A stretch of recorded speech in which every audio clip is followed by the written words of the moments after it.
ევროპაში ტემპერატურის მკვეთრი მატების გამო ბუდაპეშტის ზოოპარკში სპილოებს ცივი წყლით აგრილებენ.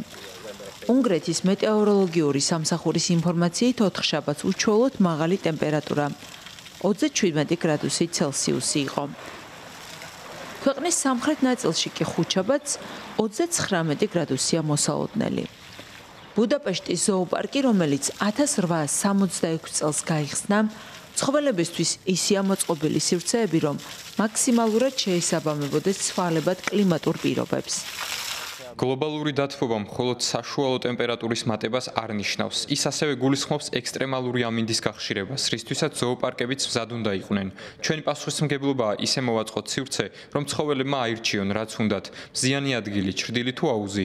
აუცილებელია მივაწოდოთ წყალი და შესაბამისი საკვები, რომელიც მათ ფიზიოლოგიურ დაცვას უზრუნველყოფს ასეთ სიცხეში. ამ დროს ცხოველები დიდი რაოდენობით სვამენ წყალს. ახალი კვლევის მიხედვით კლიმატის ცვლილება იწვევს ექსტრემალურ ამინდს. ბოლო 75 წლის განმავლობაში მსგავსი მოვლენების რაოდენობა გასამაგდა. სწორედ ეს ცვლილებებია მიზეზი იმისა, რომ მეტეოროლოგები ვერ საზღვრავენ მოსაოდნელი ცხელი ტალღების, გვალვებისა და წყალდიდობების მასშტაბებს.